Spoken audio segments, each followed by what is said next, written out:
on a quarter-on-quarter basis. So the absolute number has gone up from 278 to 330, but in terms of percentage, it's come down to 0.41% versus 0.42%. The net NPA has come in at 87.72 crore. So that too has, gone up by just about 23 crores on a quarter-on-quarter basis. And as a percentage, the net NPA has gone up from 0.1 to 0.12. Still awaiting what the NII figure is, but the asset quality has weakened just very, very marginally, not too much. The jump in the gross NPA is less than what we saw in the previous quarter. In the previous quarter, the jump was about 55 crores. This quarter, the increase is about 35 crores thereabouts. Alright, so we're waiting for the NII number. So that's the big number that we still don't have as far as asset quality is concerned. Like Reema mentioned, just a slight deterioration. Remember last quarter, almost every bank had reported a very, very bad number in terms of their asset quality. So this time around, Yes Bank, the gross NPA as a percentage is just a shade better. But net NPA, like Reema mentioned, has shot up just a tad. The NII has come in at 977 crore. Very roughly to calculate, it will come up on your screen, but at 977 crore, it's a jump of close to about 35.5% on a year-on-year basis, slightly better than what the street was anticipating. The stock is now reacting positively. Ekta joins in as well. Ekta, it looks like a fairly steady set of numbers, a beat on the NII, a meeting expectations and profits, and asset quality looks stable. Yes, absolutely. So I think it's an in-line set of numbers you'd have to say for Yes Bank, with the NII higher than expectations. If in case it has come in at around 977 crores, that's better than the estimates of 950 crores.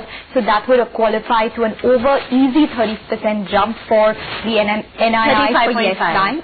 And in terms of the profitability, it's come in fairly close to our estimates, so 551 crores is what it's coming at. In terms of the asset quality also, like it has been maintaining its asset quality within that sub 1% range for the gross NPAs, it's managed to do that this time as well. So it's stable as compared to what it did last quarter. So the gross NPA is 0.41 versus 0.42, and the net NPA is 0.12 versus 0.10. We'll wait by for more details such as the net interest margin. So the net interest margins last quarter were flat at 3.2%. I just wanted to get the provision figure up as well, because that would be important to see what exactly the provision figures have been this quarter. It's come in at 126 So that is a little bit of a negative, because if you compare that on a year-on-year basis, 126 crores compares to 72.3 crores year-on-year, and that compares to around 70 crores on a sequential basis. So as suspected, there has been a rise in provisions, which we saw in the previous quarter as well, if I'm not mistaken. So that was a rise on a year-on-year basis in the previous quarter. So that has come through this time round for Yes Bank as well. So that might just be the little negative that we're seeing for Yes Bank this time round. And I'm assuming that the other income has also gone up from 445 crores, 590 crores, 590.5 crores versus 445.52 crores. So that, along with possibly the operating profit, which is coming at 937 crores versus 680.4 crores, these two parameters together have helped the profitability despite a higher provision figure this quarter. We have Kajal Gandhi of ICICI Direct joining in. Kajal, your first take on Yes Bank? So broadly, bottom line has come in line with estimates, but as we are seeing for other private sector banks also, asset quality has seen some deterioration. It seems though gross NPA percentage is same, so quarter on quarter there is some 30-40 odd crore addition, and net NPA is in fact also higher by around more than 22 crores. So I think broadly, operationally, growth has been strong, because of which we are seeing NII coming higher than estimates at 977 crores. But seems asset quality, some knock is there. Are you disappointed a lot with the asset quality? Or not really, because broadly what we are seeing is private sector banks are maintaining on the profitability side. So they are making enough top line to meet the provisions.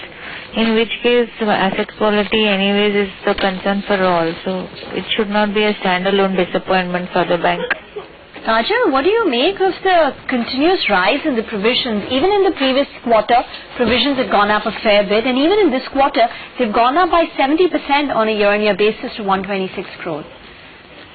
So there must be a couple of accounts because as of now we don't have the data, but then as it may be possible that there is some sale which like other banks have done to ARCs. And Kajal actually did clarify that there was no fresh sale to ARCs during this quarter.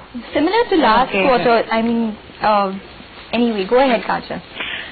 Yeah, then it is possible then couple of slippages can be only seen, and because of which, or they may be building also the provision book for RA book also. There can be some addition in RA which as of now we don't know, and this quarter, yeah, we were expecting most banks should report some increase in restructuring. Okay, so I can give you the absolute number. The total restructured advances are at 381.9 crores. 381.9 crore. Yeah. 381.9 crores is for the entire fiscal, or is it only for the they quarter? say it's up to March 31, 2015. So I'm assuming that's for the entire fiscal, Kajal, because 381.9 crores, I would tread with a little caution on that figure in terms of whether it would be for the entire It's quarter. almost doubling on the outstanding basis. 170 crore was their last RA book. So it's 380 crore is almost doubling from there. But that was expected this quarter for Yes Bank. So not only for Yes Bank, most banks were expected to give a higher increase in restructured book because of end of forbearance. Yeah. So maybe this quarter RA has been taken, they have taken some couple of accounts in their restructuring, and because of the same, the provision has also gone up. Okay. Because last quarter also around 50 odd crore addition to restructured book was there. This quarter also another 200 odd crore book is there. So maybe because of that we are seeing a consecutive increase in provisions. Okay, we've got the net interest margins as well, which are flat and maintained at 3.2% for the quarter. Kajal, we have some more details with regards to the company raising money. So they are raising around $1 billion via QIP. That's what's been announced. I don't know if that's a board approval or what the status would be on that. But I do remember that they had raised money recently as well. How does this tie in overall for Yes Bank for you? I think they had raised money in FY15 already once. Yeah. So it will be a dilution because I think, or it's possible that the growth is too strong that they are going to see in the future, because of that they are looking at it. But otherwise it will be a slight dilution on a year-on-year basis if that kind of money is getting raised. Okay. Let's go to Vaibhav Agarwal of Angel Broking, who joins in as well. Vaibhav, the stock is off the day's high. What would you attribute it to? I think primarily, the increase in restructuring would be one of things, and we would wait for some more details, regarding the internal movement in the asset quality and whether there were any ARC sales and whether the slippage was on the higher side or not. Other than that, I think the numbers are, pretty much exactly in line with estimates on the operating front as well as on the gross and net NPA ratios, etc. So overall, good set of numbers, but I think the restructuring and the slippage details would be the key. Okay. The total restructured book, we do understand, as of March 2015 stands at 381.9 crores, and I assume the comparable figure would be 170.7 crores as of the previous quarter. Right. So, of course, it's a pretty large increase in absolute terms, but I think, the point is, at 170 crores, it was hardly 0.25% of the total loan. So, in terms of, the comparison with other banks, it's still not a very big number, but I think there must have been a chunky account there. So, we have to wait for details, on what exactly drove this increase and what is the outlook going forward. Anyways, I think on slippages, what is their outlook on corporate NPs, I think that would hold the key. Okay. So what would you do with the stock now, Vaibhav? It's slipped a bit from the highs. It's now down close to about 0.2%. Based on the numbers that we have, do you think the stock should head lower? I mean, in our view, the stock is really well placed currently. They're well capitalized, plus planning to raise additional capital, as you mentioned. They're well placed for growth. And in absolute terms, their asset quality is not at all a concern, compared to other banks. So I think it's well placed, and at current valuations, it is a buy for us. Okay. And overall, how would you sum up the earnings for Yes Bank this quarter? I think overall, on the net interest income and bottom line, etc., it is more or less, pretty much exactly in line with estimates. And it's pretty strong numbers, compared to what, the overall sector is doing. So, clearly reflecting the strong tailwinds that the bank is enjoying currently. Okay. If it does raise $1 billion, what will be the potential dilution and how will the market see it? It's a pretty large amount considering that net worth currently is around 12,000 crores. So that would be a pretty large QIP, and it has to be seen whether they're planning to do the entire amount in one go or what are the details on that. But, this is a good time. Their valuations are reasonably good, so it will be a book accretive,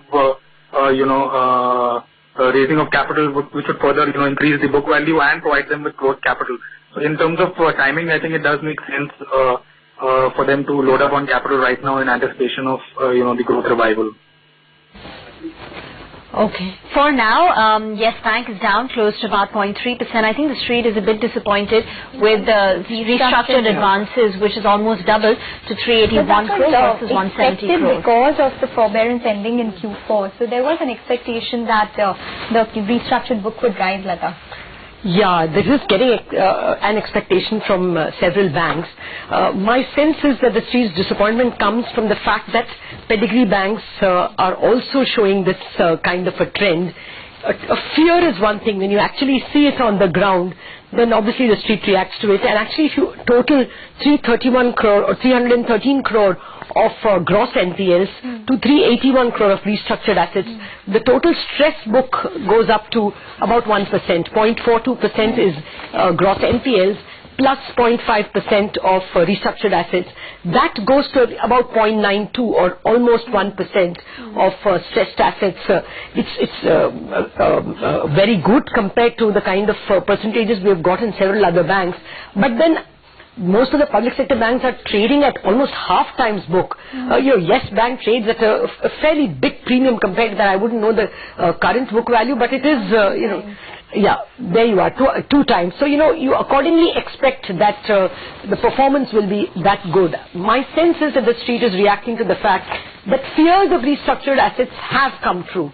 And therefore, there is that bit of an adjustment that we have to take cognizance of that much money which will not come into retained into reserves, and it will have to accommodate that much more by way of provisions, and you have been talking about the higher provisions. My sense is the street's disappointment is limited to that the feared restructuring is coming out, and then this is not all of it. There will be exposures to metal companies, steel companies. They are under severe stress.